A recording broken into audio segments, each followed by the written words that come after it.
In this engaging conversation, Anthony Moss shares his journey from a childhood passion for cars to founding Hunter Moss, a luxury driving travel brand. He discusses the evolution of the business, the unique experiences offered to guests, and the importance of creating a stress-free environment for his discerning client. Anthony also touches on sustainability in luxury travel, the future of electric cars, and the significance of documenting experiences through marketing. He emphasizes the value of passion in entrepreneurship and offers insights into the dynamics of running a business with his partner, Julie. I hope you enjoy.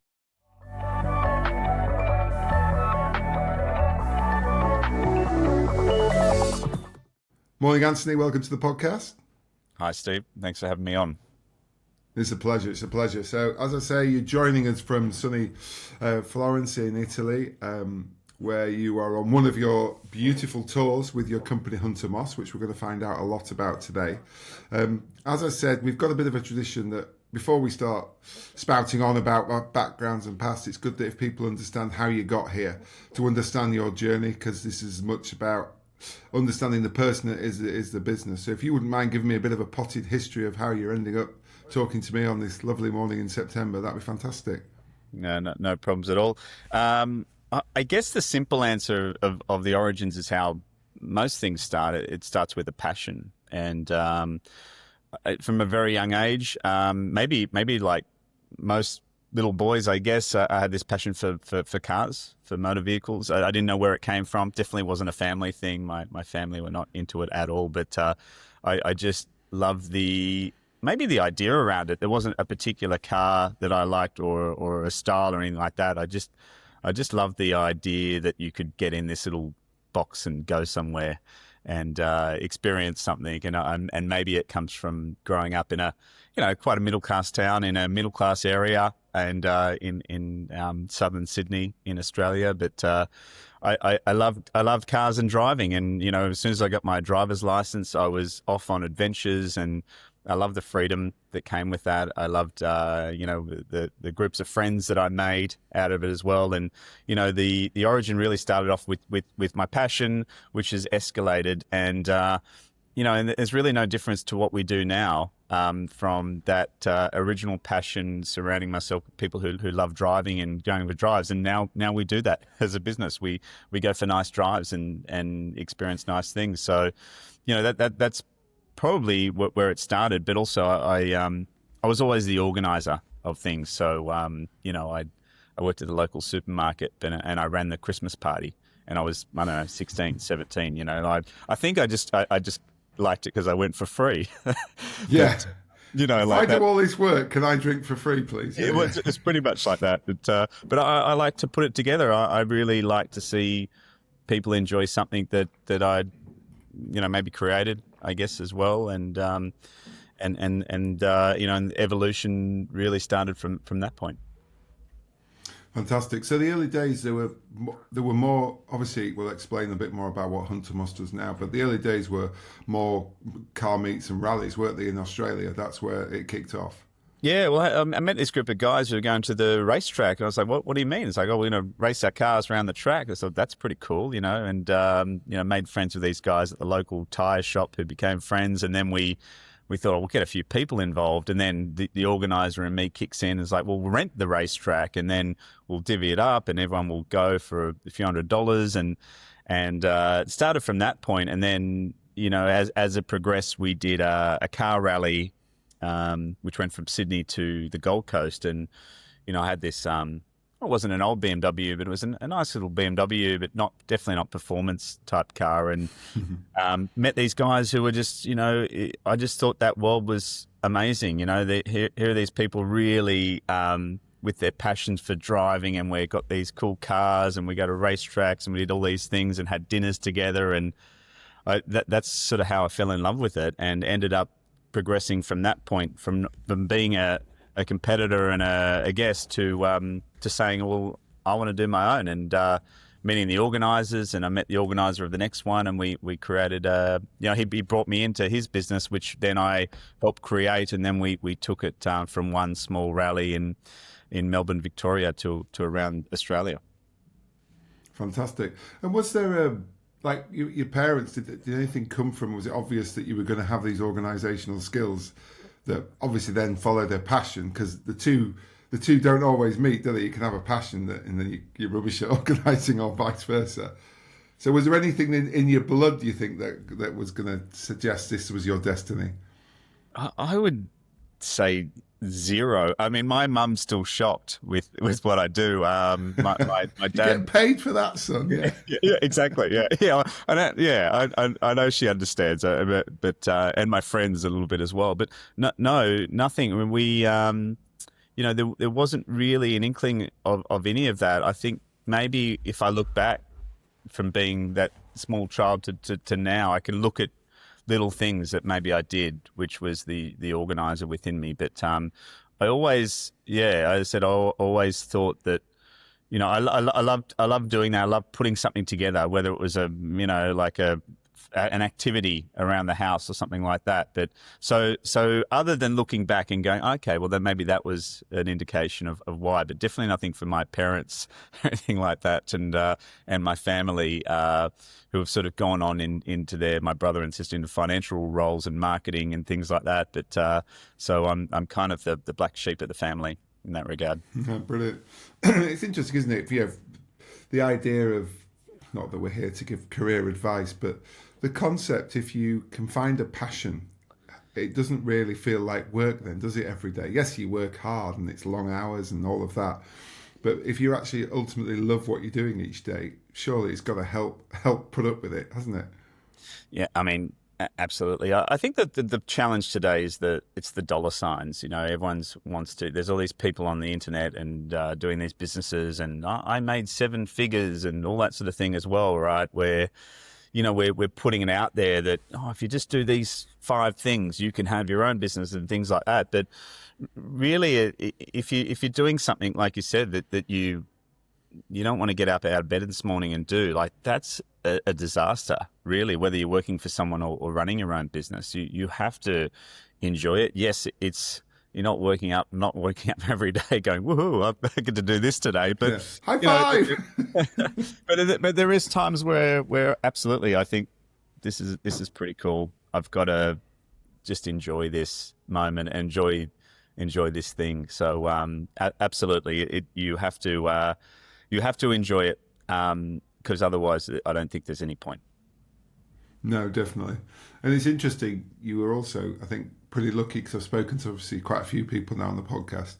You were very lucky to discover a passion at an earlier age. I spoke to a chap a couple of weeks ago who runs a business in the UK called Pastor Evangelist. It's an amazing business, brilliant story. And he literally self-admitted that he had a midlife crisis at 40 after working in the city all of his life, and was told by his wife, just do something you bloody enjoy. And he went to cookery school for a year and then has built this incredible business. Now, he's done it with his background of investment and all of that, but he said, I've never been happier. And so it's the same thing, isn't it? If you can get that, just helps getting out of bed every morning. Yep, absolutely. And the money will come if you're, if you follow that. I mean, eventually, hopefully. Yeah, but it is, isn't it? Because I think if you chase, it sounds like a cliche, but if you chase the money first, you will then cut corners on your product and you'll cut corners on your service, and it might come short term, but it certainly won't come long term. Indeed. If you build something that people love and buy into, like you say, you might have a few tough years, but then suddenly it catches up and you've built it with the right passion that they feel whenever they experience your product. Absolutely. Exactly. So you started what was originally called Ultimate Driving Tours in 2007, is that right? Yeah, well, that's the year I founded the company, I guess. The first tour I ran was 2008, which was, a very, let's say, loosely put together affair. But, I wanted to as an Australian, I saw these videos of, the first ones I saw was of the Nürburgring, the Nordschleife, and these cars driving on this road, which was not a racetrack, but this thing. I started researching the history of it in Formula One, and I just loved the idea of being able to drive that. And, I running these rallies, and we came to the natural sort of progression of that, where it raised and fell, and a lot of other people competitors got in the market. So we sort of we sort of wrapped that up, and I wanted to go overseas. So I booked a flight. I think I don't know, I had 10 grand left on my Amex or something. I had no money, and I flew to Germany. That was your investment fund, was it? Yeah, well, it was. Yeah. I was absolutely. But I had no money. I flew to Germany. I rented this car, drove the Nordschleife, and I was like, wow, this is unbelievable. And just the culture, the roads, is something completely different to me as an Australian that I haven't seen. I thought this is.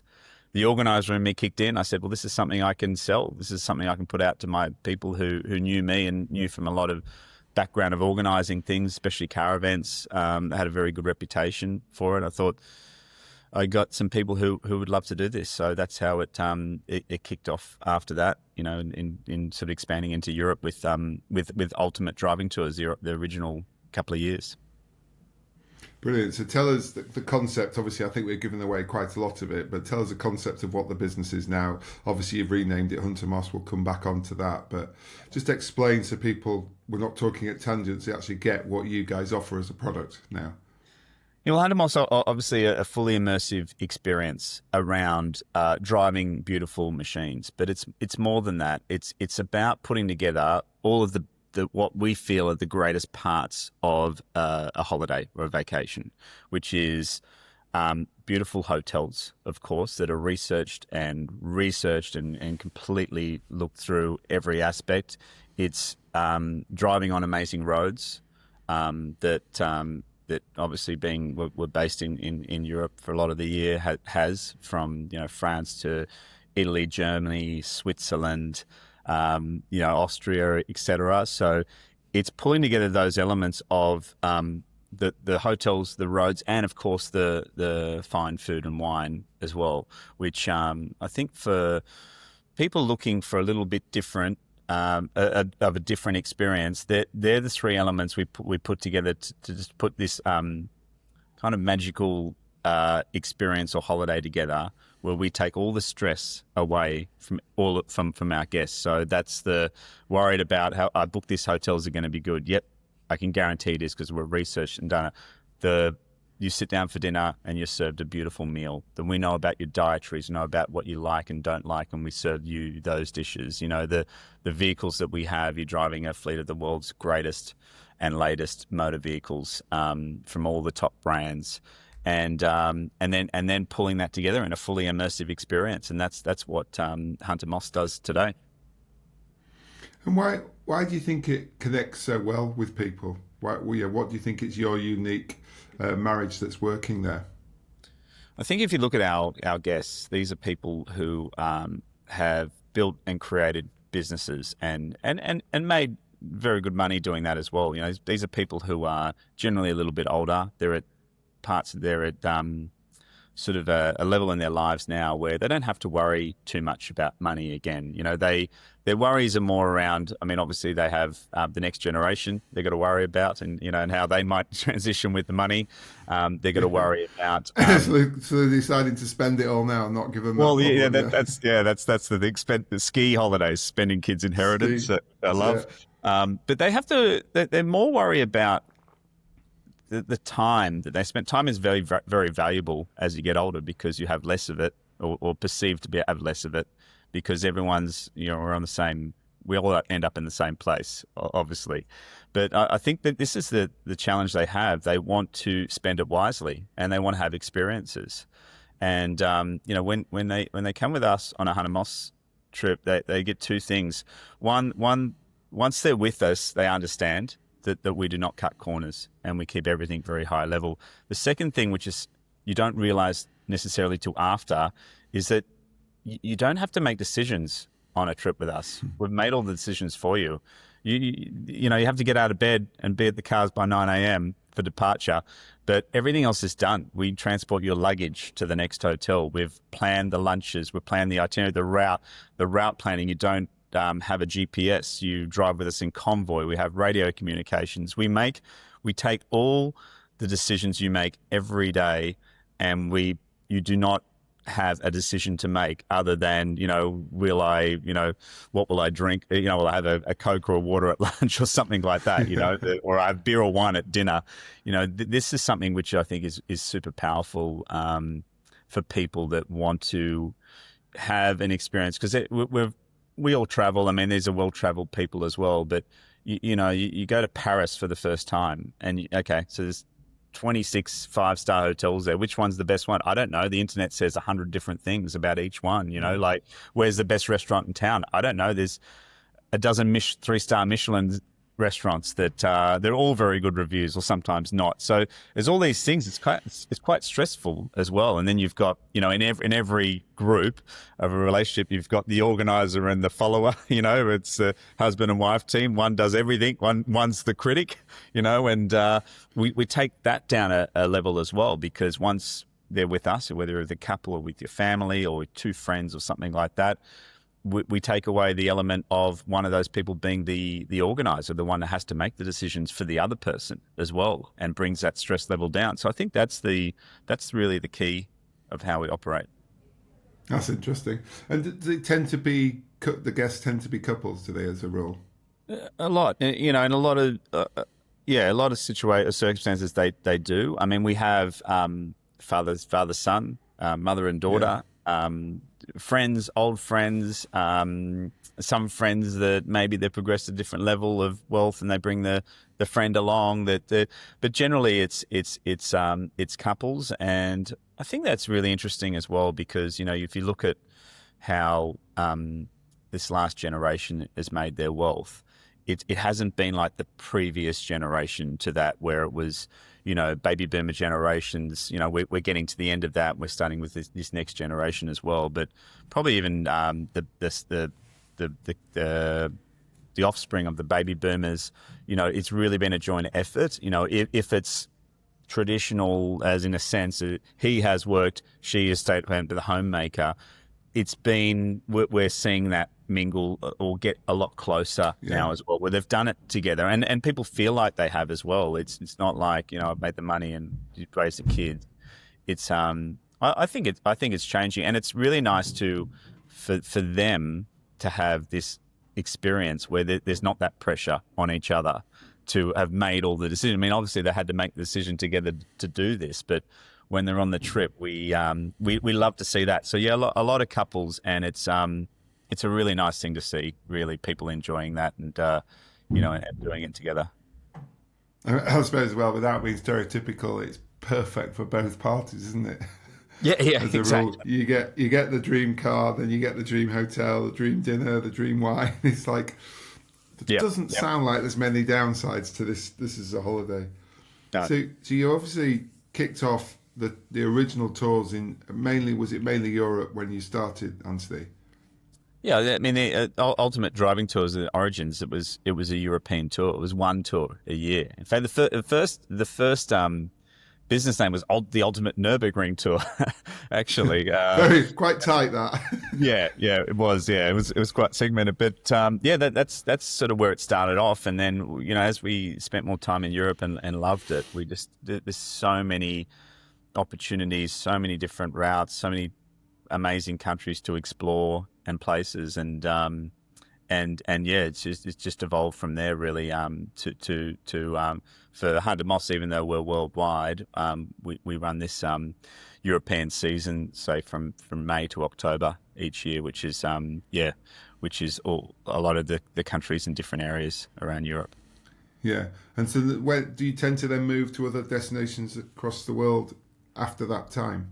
No, well, we're now we're about to enter the US market, running US based tours across the whole country, and people ask all the time, like, why would you go to the US? It's like, well, the US is incredible. There's still the best of everything there as a continent. The beaches, valleys, rivers, mountains, lakes. It's got everything, and there's definitely parts of the US which are absolutely incredible. As is the focus always around the major cities, but there's some incredible destinations there as well. So yeah, the European season is obviously run over a summer period for obvious reasons. US will be a little bit different. It'll expand because you've got probably more condensed seasons. Obviously in the south, less of a harder winter than up in the places in the north as well. And, a lot of the places we like to utilize are, winter destinations that come alive in summer as well. The mountains in Utah or Appalachian Mountains, etc., and way up north, upstate New York, etc. They get snow in the winter, but in the summer they're probably as beautiful, even if not even more beautiful in those times. Fantastic. So it's interesting, isn't it, as you get your footprint? I suppose the challenge is going to be how you keep control of it. Otherwise, so you're in the business with the hunter of Hunter Moss, which is Julie. Yes. So when did Julie join the business? Well, Julie joined early days, pretty much in 2012. I mean, at that point, I had this sort of concept in place of running a tour a year. And, I was doing a few other things. I'm a shareholder of restaurants. I was running a wholesale business in the food trade. I kind of tend to get bored easily, so I'm off on other things, and I'm probably a little bit better as I get a bit older. But Julie was, for all intents and purposes, the employee number one in the business. And, when I met her, she was just finishing university. She worked in an engineering company. She's got a degree and a master's as well. And she was, working in this engineering firm. And we met, and she moved to my city, and we started talking about the business and what she wanted to do. And I said, look, I've got this business. I think it's good, but it also needs, the website's pretty ordinary. I need that. It needs a booking system. It needs a mark. It needs a whole lot. So she came on board in the business for the first 2 or 3 years as the only employee, and really was the person credited with making this from the boys' little dream idea to where it is. And we picked on from there. We had a contract with Ferrari from 2014 for about 4 or 5 years. We ran events for them in Australia and a big one in Europe as well. And we were really just trying to figure out what we were doing with the business. But we both had the passion for traveling, for hotels, for the destinations and things like that. And so the pairing really worked well. And it really was instrumental for the business, having met her and her now, essentially running the business these days. So did your roles naturally fall into, was the bits that you say, I'm good at that, you're good at that, right, leave it, let's crack on? Was it as easy as that? I think yes and no, because you kind of you figure those out along the way. And I don't think it's ever with Jules and I been a sense of, I do that, she does that. We both involved in obviously the major decisions of the company. I've probably stepped back in the last couple of years to do the things that I enjoy doing more. I mean, I like buying and selling the cars and all that kind of side of the business. I love to be with the guests and run the tours, which we still do today as well. I mean, obviously is not less, but as we run more tours, there'll be less of us on the tours as well. Yeah. But I think so. It's I think you naturally figure it out, and it either works or it doesn't. In that situation. But it's never been something we've really talked about, other than she has sort of built the department side, where I've still been the big picture guy a little bit as well.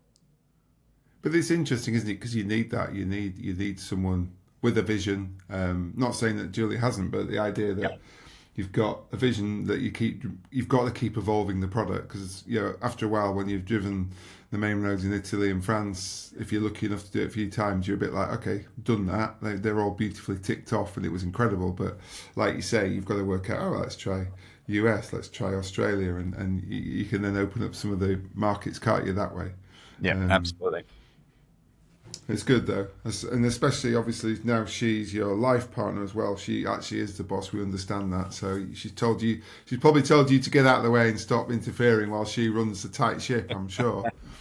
Or is that my marriage? Sorry. Yeah. Exactly. Just stay out of the way. Just stay out of the way. So how big's the team now at Hunter Moss? We have a dozen people in Australia, which is still our head office, I guess. So our marketing and sales team based there, and admin as well.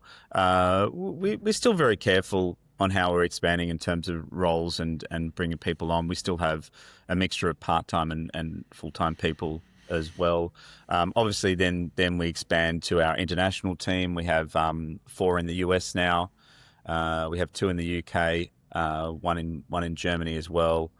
And then we have our event team, which can expand to 20, 30 people that we use a mixture of contractors from drive and photography and video and operations and all support on the tours. So really is a business of people, and as well as creating the experiences. There's a whole team of people which in the background bringing that all together each time.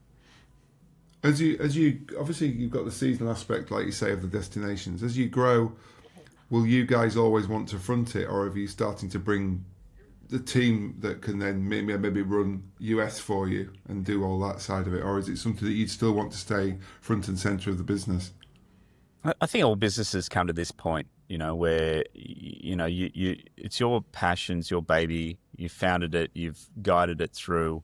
My view is that as an entrepreneur or a founder, you can do everything pretty well. Everything we can do at 90%. I can be the finance guy and talk 90% before I run out of thought. I need my CFO to come in. The operation side, the marketing and sales side, everything you can do generally pretty well, and you can spread yourself. But you can only spread yourself so thin. Eventually, you need to cut that off and give it to someone, and let them drive it, and then do a better job than you. Maybe not at first, but a better job eventually. So in terms of us running the tours, we're already bringing in people who are more senior roles, who can run a drive team or run a hosting team, things as well. Because it's just impossible to think that you can, not that this business is ever going to be back-to-back tours every day of the year or anything like that.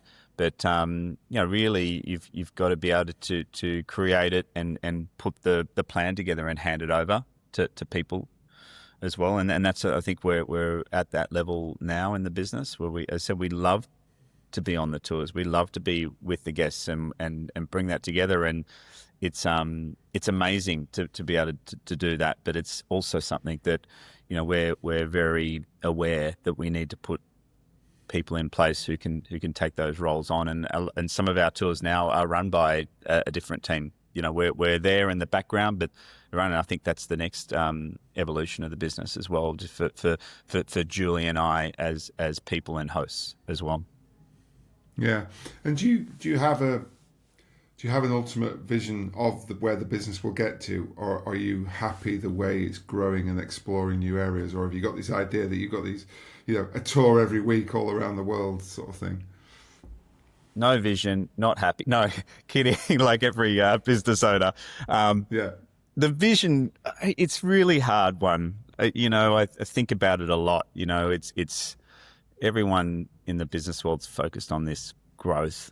Growth for growth's sake. And, when we think about the business, we just wanted to deliver the best possible experience we can for our guests. We want pure customer love for our business. And we do get that in a lot of places. I'm not saying we please everyone all the time. No business can do that. But we really turn around people who are a little bit prickly at first, who come on the tour and just go, oh my God, I get it. That was incredible. You've spent my money well, all of that. I think we want to continue to drive that. I mean, yes, there's going to be opportunities, like every business. There's a few people I follow in the industry who started off with passions of things, who have sold their businesses to public companies and things like that. Maybe that's the option. I mean, maybe that's where we go to. I think that we do something very, very unique, something that no one really has done in the industry, has brought together these beautiful cars with the whole package. There is driving tours, etc. You can go on. There's a dozen of them in Europe. You can go rent a Ferrari from 100 places in Europe, but there's no one who will bring it together in this very, very high-end, beautiful experience where It's focused on you. It's not about driving fast. It's not a rally. It is a luxury experience. It's a luxury holiday, like you would go on a Ritz-Carlton cruise or a Four Seasons holiday or something like that. But this is where you are the centerpiece of the action. You know, you're the pilot, you know, and that's really unique. And I think we want to continue with that. I'd love to see the business evolve to, you know, other experiences where people are put. It's not tourism going and looking at things. Tourism. It's you're in the driver's seat. You know, you're part of the communities because we stop for lunch in a beautiful place, which is not a touristy place, and all those things as well. So, So back to your question, yeah, I can see all those things happening. I think we've just got to always be careful as a business as well, and ensure that we grow for the right reasons, and we keep that that passion for making sure the guest has their walks away just going, that was unbelievable. Like I just loved that week of my life. I think it's right, isn't it? But if you understand what you and Julie, when you run a tour, bring, you can teach that, and you can find people that can do that. But like you say, you have a client that is extremely discerning and obviously has paid good money that they've worked very hard for. So they don't want to take any costs. So they've got to feel like they're not ever shortchanged if you guys are there. But it sounds like you're doing that, which is brilliant.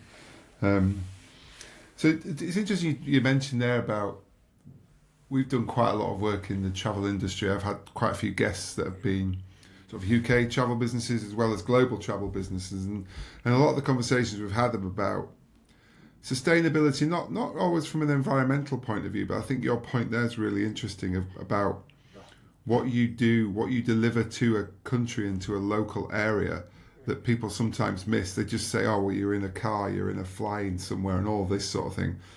But actually what you're doing is delivering, and it's this idea that it sounds like, and it's going to be one of my questions, but you've already sort of answered it, is that you are delivering a local experience, which means, like you say, it's somewhere where if I went and looked to go, you know, I would never find, because you've done that amazing research.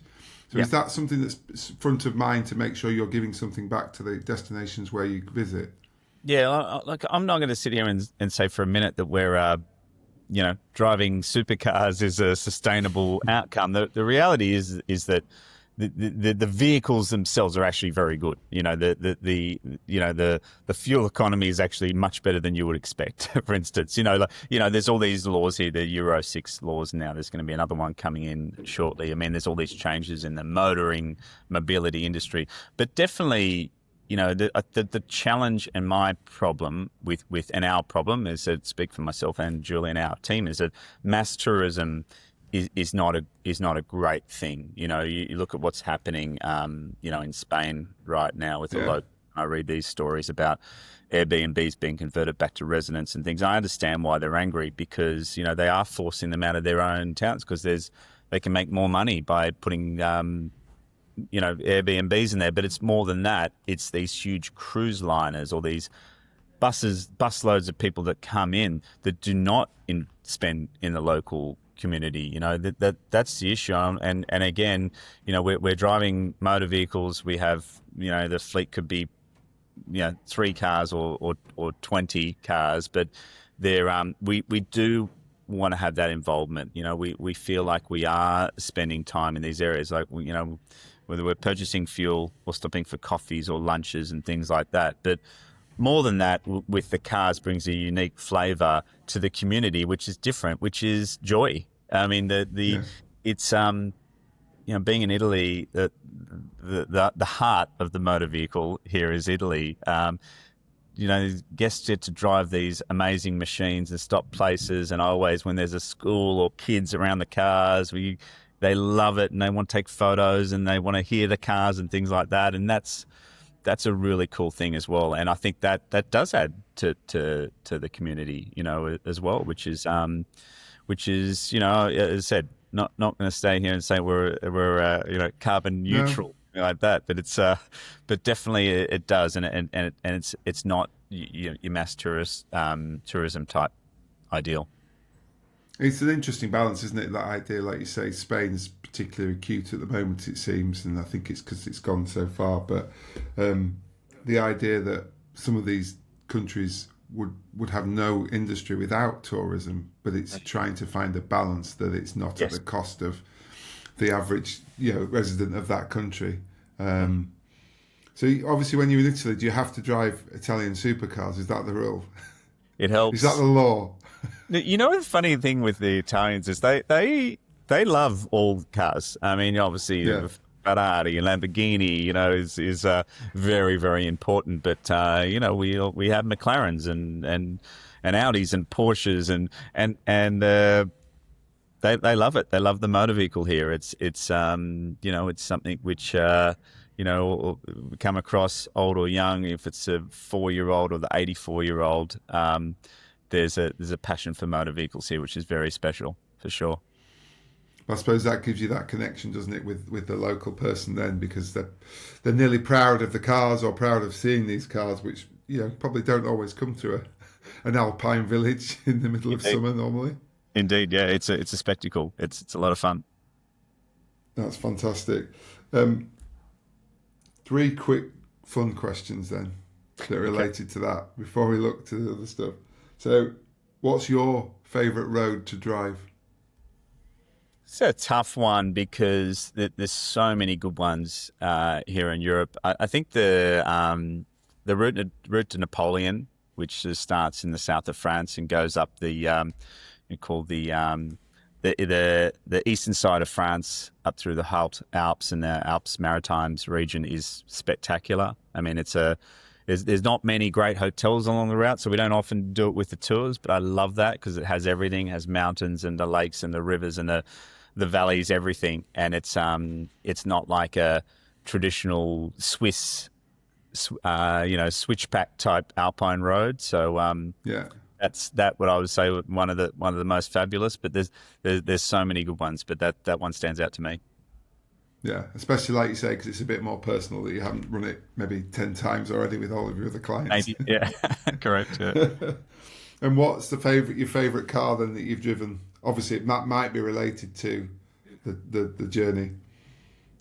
It's a very hard one, as I have passion for all the cars, and I've curated this fleet to be, I think, one of the a fleet of some of the greatest driving cars that have ever been made. So there's not often I get into a car and I rely on my guest feedback as well, and I love to get feedback on what they liked, what they didn't like, all those things as well. But so really, there's not one that stands out. I mean, I think I've owned Porsches for many years, and I think that they give a huge amount of driver feedback through their vehicles because of that passion's always been, that brand has always stood out about being about the driver as well and about the car. So I've never driven a bad one.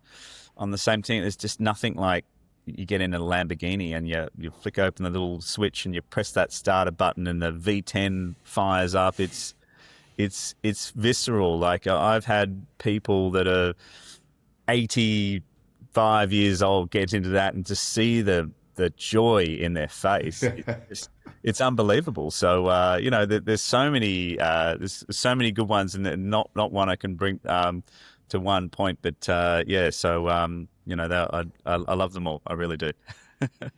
I assume maybe in the earlier days, when even 10, 15 years ago, when the supercars, let's say, weren't quite as safe to drive as they were now, there might have been the odd hairy moment, I'm sure. Yeah, well, and that's the thing, that our business probably, even though it's been around for nearly 20 years, 25 years ago, it probably couldn't exist because the cars weren't as reliable. They weren't as good. Sad to say, the Ferraris and Lamborghinis at the time were not very good driving cars, unless you were 5'4" and, and feet that big. Yeah. Yeah, exactly. So yeah, it's really changed. We're a business for the times, and that's pretty interesting, I think, as well. Yeah, and go on then. The final element of your tours, your favourite hotel, or do you think you'll get into trouble if you pick one? It's give me a top 3. I'm only wanting to plan my perfect tour here, Ange. This is what I'm doing, mate. This is it. I'm writing all this down, so this is what I'm going to do. Napoleon's route. And The standout for me would probably be the Chetty in Andermatt, which is an alpine hotel. It's in a small alpine village. It's at the foothills of the three of the greatest mountain passes in the world, the Furka, the Susten, and the Grimsel Pass. This is a spectacular hotel, which no expense has been spared. What we're trying to achieve with the hotels is something that does not make sense to be made. And when I say not make sense, is that it's been made to a level which will far outstrip its profits probably in 100 years. It will, when we say it'll never make money, that's a furphy really, but that it hasn't been built to a price, and that's Switzerland is where you'll find hotels like that. There's two or three. The Chetty for me being a standout, and people who know have been there would, I'm sure, agree with me. But that's a spectacular hotel and one we love taking guests to. Brilliant. We'll put that link on so people can go and see it and think that could be a future thing if they work really hard and do really well. Yes. So can you, just going back to that, obviously, as the business looks forward and the sustainability element, could you ever see an electric car version of what you do as that product improves? Yeah, I think so. I mean, the vehicles are going to hybrid now. We have a hybrid Ferrari in the fleet. The next Lamborghini will be hybrid. The McLaren will upgrade to be a hybrid McLaren. And then the next step is electric. In a sense, because you've got a couple of factors at play. There's the political side of things, which in Europe they've said by 2035 there'll be no internal combustion vehicles made.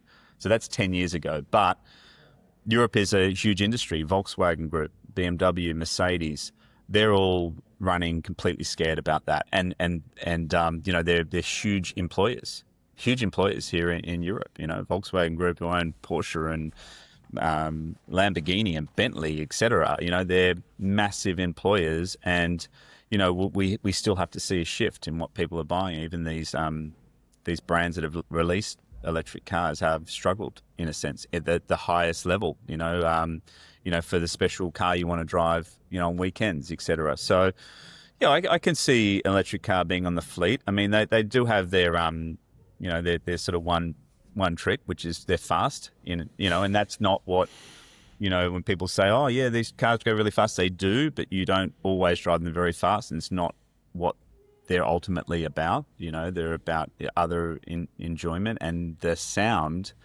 is a very, very important part of what they're about. Yeah, I suppose that's part of it, isn't it? The emotional element, but you can eventually in 20 years say, oh, it's classic. It's the classic tours now. So, well, and that might be the case. Absolutely. Yeah. As those cars become, like modern day classics, it'd be quite an interesting journey, won't it? Do you ever do anything with older cars? Any what you would call classic cars now, or is it tends to be all new stuff? We have thought about it. We haven't done it. I have a friend in the south of France who runs a fleet of beautiful classic cars, and I've thought about what we could do with his business. The challenge now is that the older cars come with a lot of quirks and 3 pedals as well, being a manual transmission, which people have kind of forgotten about now because they don't drive manuals anymore, especially with all the new these high performance cars. There's rarely a manual transmission car. They're all automatics. I mean, all paddle shift, technology. Yeah. So I would like the idea of it. I can see like these Resto-mod getting more and more. If you look at what's happening around the world with motor vehicles, and say brands like Porsche, where you've got brands like Singer and these other ones who restore but improve older cars. Yeah, I see that'd be something we would like to do, in the future. So I could see that maybe something like that join the fleet, but they're very, very expensive, these vehicles as well. So, that would rely on a different level of investment as well. But yeah, it's I wouldn't rule anything out. I think the experience is key. That's what we're all about. And, and if I can continue with the passion of my passion of driving and bringing that out to as many people as possible behind the wheel of something, then I think that's pretty cool. Yeah, because you've got obviously not far from you, you got the Milla, which was earlier this year, wasn't it? In June, I think it was. Yep. Which is the. Have you ever driven that? Have you ever had a chance on that one? I haven't, and it's you obviously you require an older vehicle, which I don't have, and it's also and the mechanic support team full time. Exactly.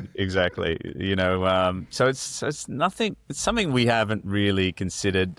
People do say to us a lot, about the car side and car business, because we don't see ourselves as we're a motoring business essentially, but we put out there that we're about that entire experience, that your next luxury vacation, next luxury holiday experience, not so much just the motor vehicle side. So we're motoring people, but I'm not as involved in all of those sort of classic and car shows and things like that than some people might think that I am as well. So yeah. And have you seen, obviously, looking at all of your feeds, you create some incredible content. I think you must have a fleet of drones looking at it. a very good drones as well. But have you found there's more and more of a demand to document what you're doing in a way to bring new audiences in, or does it tend to be much more word of mouth? It's an interesting question because two things. One is on every tour we've operated, especially in the last, I'd say about 10 to 15 years, we've always had a team documenting it, from photography, video, at our own expense, I guess you could say as well. I mean, it's not always required, but we give all of our guests a complete photo catalog, video catalog, videos and things like that. We put it's your equivalent of the wedding video, isn't it? Exactly. Yeah, we put a movie together of each trip, with one that goes socially, one that's a private one. So that's important, I guess, as well. And I think. It's something that we've always wanted part of. I mean, as far as you look at the last 15 years of evolution of Google and Facebook and socials and all those things as well. It's never been more important to have all of that. And we've got it's part of one of the biggest things in our company. We have a catalog running back years and years of almost everything, from the dinners to the camaraderie to the places we've been to the hotels. Talking terabytes of data of all of our of all of that. So that's absolutely important, and it's to show that in a light. You're always trying to figure out the next way to highlight it and encourage people that this is what it is. This is as spectacular as it gets, and and that is super important to marketing the business, going from word of mouth in the early years where it was just Julie and I, and to now with our international team and marketing team efforts as well around the world, whether it's publicity or through socials or through the website, to showcase that imagery is unbelievably important. Yeah, it does. I mean, the stuff I'll encourage. We'll put the links on the podcast at the end. It just, if you fancy escaping for half an hour, it's some wonderful scenes that make you quite jealous. But hopefully, a future customer. More importantly, absolutely, for sure. So look, as usual, I've come to the end of our time far too quickly. I'm like, oh goodness me. You look back, you've always been, by your own admission, busy. You've always been an entrepreneur. You've always been looking to set something out. With what you've now learned over the last, like you say, nearly 20 years of running Hunter Moss, is there a piece of advice you'd give young Anthony in his short, starting out all of this thing, that you wish you'd sort of known, that would just save you a little bit of pain maybe along the way? I don't know. I thought about this a lot, and I've seen people give answers, on this topic, and I don't know if I'd say anything to him. I like to say that if I do it all again, I'd do exactly the same thing, and because the passion is what I've always had, and it always comes around to that. So yes, there's been hard times. Yes, there's been times where I've just gone, you know what, I'm out. I am out of it. Yeah. I cannot do all of that. But it's I always come back to my passion, and if it means that You know, I like to do things in my business that are, you know, I'll jump in one of my SUVs and tow a car across Europe and spend a day on the road. I love that, you know, because it grounds me, and it's my And that thinking time, isn't it? Yeah. yeah, I love that. So I don't know if there's anything I'd say to young Anthony. You know, like, I don't know, like there's probably a million things, but maybe nothing at all. But you know, keep going. I guess it's you know, you have to you get knocked down, you get up again. That's it. It really I think is that. it right, isn't it? Yeah. It's how the resilience built, isn't it, to run a business? Because you know, we all have good months, good years, bad years, tough years, Yeah. and it's like without experiencing it, you don't know how to deal with it when it does come. Because Yeah. you know, it's not going to be plain sailing all the time. Yeah. And there's no book. There's no real book. You can't learn it. You got to live it. That's all. Yeah, fantastic. So go on then, tempt us. Where's the next trip? Where's the next tour starting? Well, we're in Florence, just outside the city, one of the most beautiful cities in the world. We've got a beautiful trip this week for our guests around Tuscany, you know, Siena, Montepulciano. It really is.